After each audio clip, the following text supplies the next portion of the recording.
এই সমাজের মানুষগুলো আমাদেরকে বাঁচতে দেয় না। যখন দেখবেন একজন বউ ভালো না হয়, তার পাড়া প্রতিবেশী আত্মীয় স্বজন বলবে তোমার বউটা ভালো না।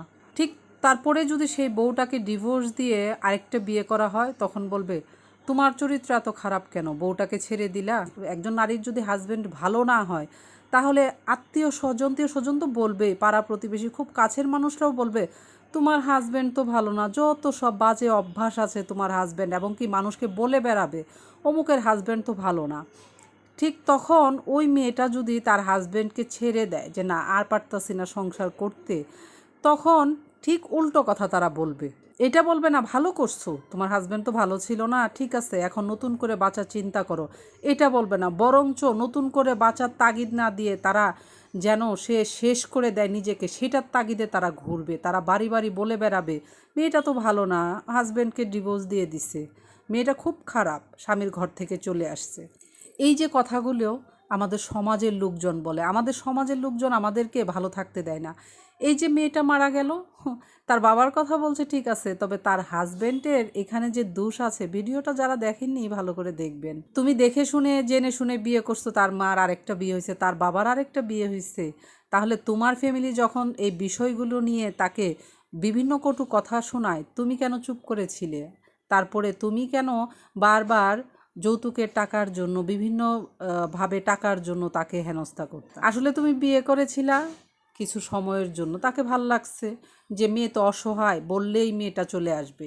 বিয়ে করছো, তোমার জীবনের শখ আহ্লাদ খায়েশ মিটে গেছে, এখন তাকে ভাল লাগে না। এর জন্য মেন্টালি প্রেশার, সেই স্বামীর থেকে শ্বশুরবাড়ির লোকজন সমস্ত মানুষ তাকে মেন্টালি প্রেশার দিয়ে দিয়ে দিয়ে দিয়ে আজকে মেয়েটাকে কিন্তু শেষ করে দিল। আসলে এই সমাজের মানুষরাই আমাদেরকে ভালো থাকতে দেয় না।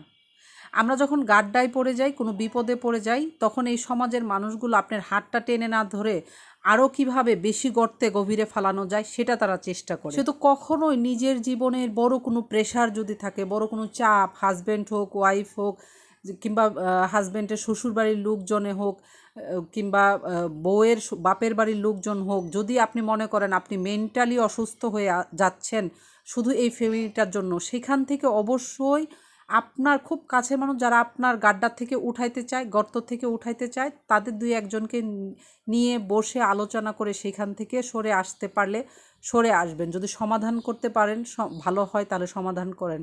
আর যদি চিন্তা করেন যে না এটা সমাধান হওয়ার রাস্তা না, এখান থেকে আমার বের হতে হবে, না হলে আমার জীবনটা এই মেয়েটার হবে, সাথে সাথে চলে আসবেন। কারণ মৃত্যু কখনোই একটা সমাধান না, নিজের ইচ্ছাকৃতভাবে মৃত্যু কখনোই সমাধান না। সেহেতু সেখান থেকে বের হওয়ার চেষ্টা করবেন। আর ওই মুহূর্তে কখনোই সমাজের মানুষের কথা চিন্তা করবেন না। যদি আপনি ভালো থাকেন, আপনি কেন সমাজের কথা চিন্তা করবেন? কারণ আপনি তো সৎ, আল্লাহ তাআলা তো আপনাকে দেখছে, এবং আপনি যে ভালো, আপনি যে সৎ, সেটা তো আপনি আল্লাহর কাছে। তাহলে আপনি ভালো থাকার পরেও কেন সমাজের মানুষের কথা চিন্তা করবেন? আপনি একবেলা না খেয়ে থাকবেন, এই সমাজের মানুষগুলো এক বাটি ভাত আপনাকে দিবে না। আপনি আপনার সন্তানকে নিয়ে মানসিক টেনশন, মানসিক প্রেশারে আছেন, দেখবেন আপনাকে কোনো সমাজের মানুষ এসে বলবে না তুমি আমার ঘরে আসো, শান্তিতে একটু রেস্ট করো, একটু ঘুমাও, টেনশন মুক্ত কিছু কথা বলি তোমাকে, কখনোই বলবে না। বরঞ্চ উল্টা আপনাকে টেনশন দিয়ে দিয়ে দিয়ে দিয়ে কথা বলবে। সেহেতু সমাজের কথা চিন্তা করে কখনোই নিজের জীবন শেষ করবেন না। আমাদের জীবনটা অনেক মূল্যবান, অনেক মূল্য।